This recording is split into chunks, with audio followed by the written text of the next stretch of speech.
오늘 우리 하나님이 주신 말씀 함께 보도록 하겠습니다. 오늘 하나님이 주신 말씀은 마태복음 13장 31절에서 43절의 말씀입니다. 마태복음 13장 31절에서 43절의 말씀입니다. 마태복음 13장은 모두 7개에서 8개의 예수님의 비유들을 집중적으로 소개함으로써 하늘나라의 비밀을 의미 있게 계시하고 있는 본문이라고 할 수 있고, 또 예수님의 비유는 마태복음 안에서 펼쳐지는 또 하나의 작은 이야기로 볼 수 있습니다. 오늘은 겨자씨의 비유와 곡식과 가라지의 비유에 대해서 함께 말씀을 나눠 보도록 하겠습니다. 우리 먼저 31절과 33절의 말씀을 함께 읽겠습니다. 또 비유를 들어 이르시되 천국은 마치 사람이 자기 밭에 갖다 심은 겨자씨 한 알 같으니 이는 모든 씨보다 작은 것이로되 자란 후에야 풀보다 커서 나무가 되매 공중의 새들이 와서 그 가지를 깃들이느니라. 또 비유로 말씀하시되 천국은 마치 여자가 가루 서말 속에 갖다 넣어 전부 부풀게 한 누룩과 같으니라. 아멘. 여러분, 겨자씨를 실제로 보신 분이 계신가요? 겨자씨는 실제로 굉장히 작습니다. 흰 종이 위에 볼펜으로 이렇게 딱 점을 하나 찍으면 검정 잉크가 하나 묻어나는데 그 잉크만한 정도가 겨자씨 정도 된다고 합니다. 이렇게 작은 겨자씨 비유로 이 예수님께서 하시고 싶은 말씀이 무엇이었을까요? 겨자씨는 외형적으로 볼 때는 보잘것없고 초라하다는 것입니다. 하지만 그 작은 겨자씨는 시간이 지나면서 외형적으로 매우 강력하고 풍성한 결과를 낳게 되죠. 바로 천국에 대해서 말씀하시려고 하시는 겁니다. 그런데 사실 겨자씨보다 더 작고, 아니요, 아예 보이지도 않는 존재가 천국이죠. 천국이 만약에 우리 눈앞에, 우리 잠실에 있는 그 롯데월드처럼 높고 만약에 웅장하다면 사람들은 그것을 하찮게 생각하지 않을 것입니다. 오히려 어떻게든 그 높은 전망대에 한번 올라가서 경치도 구경하고 그것에 대해, 그 올라간 것에 대해서 만족하고 누리며 살아갈 것입니다. 그러나 천국은 눈에 보이지 않아 많은 사람들은 가치 있게 여기지 않는다는 것이죠. 여러분에게 천국이란 어떤 존재입니까? 여러분의 소망이고 여러분이 최고의 가치를 두는 곳입니까? 그렇게 생각하신다면 여러분은 눈에 보이지 않는 그 천국이 얼마나 위대하고 웅장한지 알고 계신 분들입니다. 그러나 우리가 천국에 대해서 또 섣불리 이야기할 수 없는 것은 우리는 아직 천국을 경험하지 못했기에 그저 사람의 생각으로만 천국을 이야기할 수 있다는 것이죠. 하지만 우리가 생각하는 최고의 천국보다 하나님이 이미 예비해 놓으신 그곳은 우리가 감히 상상할 수 없을 만큼의 감동이 있고 우리에게 소망이 있는 곳일 것입니다. 기독교는 믿음의 종교입니다. 천국은 믿음의 눈으로만 바라볼 때 비로소 볼 수 있는 곳입니다. 기도하는 여러분에게 믿음의 눈으로 천국을 바라보시기를 축복합니다.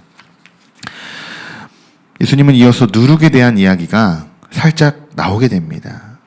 누룩도 겨자씨와 마찬가지로 적은 양의 보잘것없어 보이는 그 누룩이 가루 서말 속에 넣으면 그 전체를 부풀게 하는 것처럼 결국 천국은 눈에 보이지 않아 세상에 아무런 영향력을 주는 것 같이 보여도, 주지 않는 것 같이 보여도 그 끝에는 처음과 비교할 수 없는 그 장성함과 풍성함이 있다는 것을 우리가 알 수 있는 것입니다.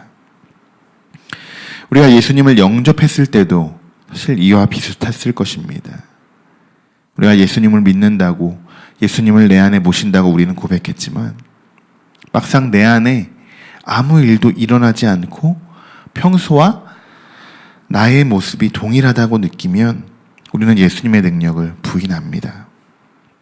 하지만 예수님은 우리가 성장할 수 있도록 그때를 기다려주시는 것이고, 우리가 간절히 예수님을 찾고 구해야 하지만 내 안에 변화가 일어난다는 것을 항상 뒤늦게 깨닫게 됩니다. 여러분의 삶 속에서도 예수님은 여러분과 함께 하십니다. 그 사실을 절대 잊어서는 안 됩니다. 그리고 여러분을 통해 앞으로 예수님이 행하실 그 일들을 기대하시기 바랍니다. 욥기 8장 7절에는 내 시작은 미약하였으나 내 나중은 심히 창대하리라 라는 말씀이 있습니다. 이것은 천국의 원리이고 실제입니다. 우리는 이것을 우리의 삶 속에서 증거해야 하는 것이고, 그 길이 바로 천국을 향해 걸어가는 길입니다. 여러분이 지금 걸어가는 그 길 진심으로 축복합니다. 비록 지금 그 길이 평탄하지 못할지라도 오히려 더욱 축복합니다. 그것은 하나님이 여러분과 함께 하신다는 증거이기 때문이죠. 우리 36절과 43절의 말씀을 우리 함께 읽어보겠습니다. 이에 예수께서 무리를 떠나사 집에 들어가시니 제자들이 나와 이르되 밭의 가라지의 비유를 우리에게 설명하여 주소서. 대답하여 이르시되 좋은 씨를 뿌리는 이는 인자요 밭은 세상이요 좋은 씨는 천국의 아들들이요 가라지는 악한 자의 아들들이요 가라지를 뿌린 원수는 마귀요 추수 때는 세상 끝이요 추수꾼은 천사들이니 그런즉 가라지를 거두어 불에 사르진 것이 세상 끝에도 그러하리라. 인자가 그 천사들을 보내리니 그들이 그 나라에서 모든 넘어지게 하는 것과 또 불법을 행하는 자들을 거두어내어 풀무불에 던져 넣으리니 거기서 울며 이를 갈게 되리라. 그때 의인들은 자기 아버지 나라에서 해와같이 빛나리라. 귀 있는 자는 들으라. 아멘.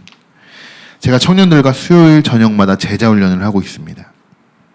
지난주에는 이런 내용이 있었습니다.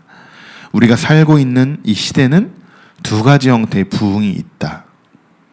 하나는 죄악의 부흥이고 하나는 성령의 부흥이다.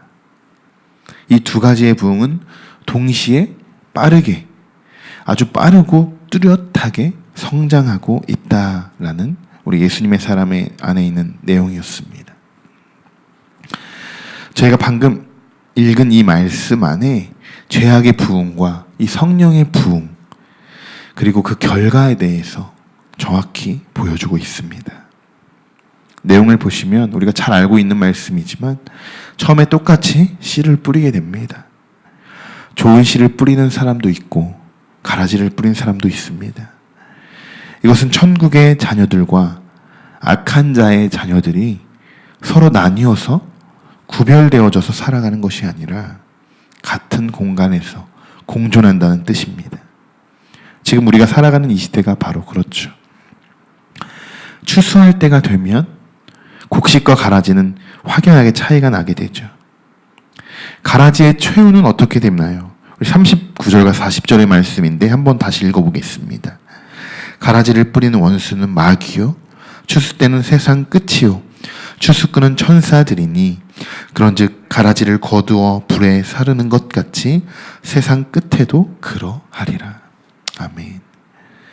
그러면서 42절에 풀무불에 던져 넣으리니 거기에서 울며 이를 갈게 되리라 라고 말씀하셨습니다. 예수님이 굉장히 단호하고 무섭게 표현하셨죠. 여러분, 근데 좋은 씨앗을 뿌린 사람은 그냥 처음 뿌린 그대로 유지만 하고 있으면 될까요? 열매가 맺기까지 그냥 기다리면 그 좋은 씨앗이 알아서 열매가 열릴까요? 그렇지 않다는 것이죠. 좋은 씨앗도 계속 가꾸어주고 또 영양분도 채워줘야 좋은 열매를 맺을 수 있는 것입니다. 아무리 좋은 씨앗이라고 해도 가꾸지 않고 그냥 내버려 준다면 말라 죽거나 쓰러져 버리거나 벌레가 파먹게 되죠. 여러분의 마음밭과 여러분의 신앙은 좋은 씨앗인 줄 믿습니다. 그러나 거기에 만족하지 않았으면 좋겠습니다. 계속 가꾸시고 영양분도 잘 보충해서 추수할 때가 되면 천사들이 내려와 여러분의 열매를 추수해 주실 줄 믿습니다. 43절의 말씀에 그때의 의인들은 자기 아버지 나라에서 해와 같이 빛나리라. 아멘. 여러분이 그토록 갈망하고 소망하는 그 천국이 그렇게 멀리 있지 않습니다. 여러분에게 이미 임하였고 여러분은 이제 그 천국을 향해 걸어가시기만 하시면 된다는 것입니다. 그리고 또 중요한 한 가지가 있습니다. 우리 주변에 우리가 사랑하는 사람들이 있습니다. 그중 아직 하나님을 영접하지 못한 사람들이 있죠. 그들이 가족일 수도 있고 이웃일 수도 있습니다. 하지만 우리는 그들을 그냥 방관해서는 안 됩니다. 그분들에게도 하나님을 영접할 기회를 여러분이 만들어 주시고 그분들과 함께 하나님의 나라를 갈망하시기를 소망합니다. 내가 가장 소중하게 여기는 그 사람을 풀무불에 들어가게 할 수는 없겠죠. 그들에게 예수 그리스도를 전하는 것 또한 여러분의 사명인 줄 믿습니다. 오늘 마태복음 13장 겨자씨와 누룩 그리고 곡식과 가라지의 비유를 통해서 예수님은 눈에 보이지 않는 천국을 비유로 설명해 주셨습니다. 천국은 믿음의 눈으로만 볼 수 있는 곳입니다. 오늘 여러분이 기도하실 때 그 천국, 눈에 보이지 않는 하나님의 신비함이 있는 그 천국에 대해서 그 천국을 갈망하고 소망하며 기도하시는 여러분이 되시기를 축복합니다. 기도하겠습니다. 하나님 감사합니다. 오늘도 우리에게 천국의 비유로 우리에게 말씀을 주시고 다시 한번 천국이 어떠한 곳인지를 깨닫게 하심을 감사드립니다. 세상에서 바라볼 땐 그 천국이 아주 보잘것없이 보이고 정말 하찮게 보일지라도 그 천국의 비밀을 아는 우리들에게는 그것이 우리의 전부이고 우리가 갈망하고 우리의 삶의 그 목적인 줄 믿습니다. 우리가 걸어가야 할 곳은 힘들지만 그 천국을 향해 걸어가는 줄 믿습니다. 오늘 이 시간 그 길로 걸어가는 모든 여러분, 우리 성도들에게 하나님의 축복이 임하여 주시고 또한 믿음의 눈으로 그것을 바라볼 수 있게 인도하여 주시옵소서. 예수 그리스도의 이름으로 기도드립니다. 아멘.